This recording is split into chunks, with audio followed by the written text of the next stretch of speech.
నిన్నటి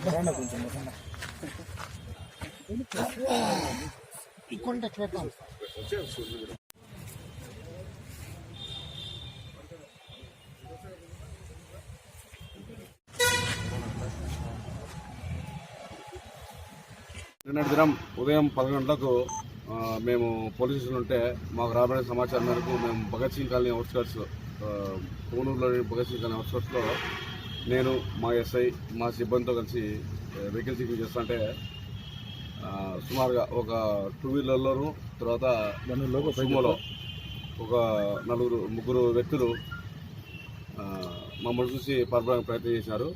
మేము వాళ్ళని పట్టుకొని విచారిస్తే కన్నా సుమారు 80 కిలోలు గంజాయి, ఒక సుమో, తర్వాత ముగ్గురు మనుషులు, ఒక 2 వీలర్ని పట్టుకుని అరెస్ట్ చేయడం జరిగింది. ఈ గంజాయి విలువ సుమారుగా 4,30,000 రూపాయలు ఉంటుంది. అలాగే ఒక సుమోను, తర్వాత ఒక 2 వీలర్ని కూడా అరెస్ట్ చేసి సీజ్ చేయడం జరిగింది.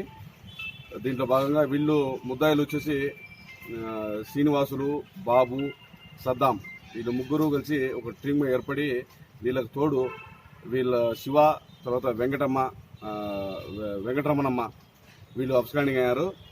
వీళ్ళ దగ్గర నుంచి మేము వీళ్ళను అరెస్ట్ చేయాల్సి ఉంటుంది.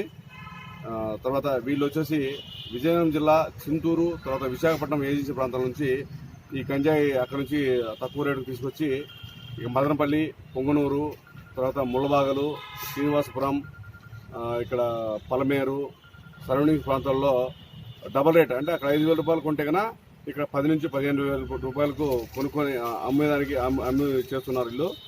ఇతని శ్రీనివాసుల మీద గతంలో కూడా చాలా ట్రాన్స్ఫార్మర్ దొంగతనం కేసులు కూడా నమోదు చేయడం జరిగింది. అట్లే మదనపల్లిలో కూడా ఈ శ్రీనివాసుల మీద గంజాయి కేసులు కూడా గతంలో 2-3 కేసులు జరగడం జరిగింది. ఇతని మీద మేము మా జిల్లా అధికారి అయినటువంటి ఎస్పీ గారి ఉత్తర్వుల మేరకు మేము తొందరలో పీడీ యాక్ట్ కూడా ఇతని మీద మేము నమోదు చేయబోతున్నాము. కాబట్టి ఇక్కడి అక్రమ రవాణా గంజాయి కానీ సారాయి కానీ ఏదైనా అక్రమ రవాణా చేసినట్టయితే కన్నా ఉపేక్షించేది ఉండదు.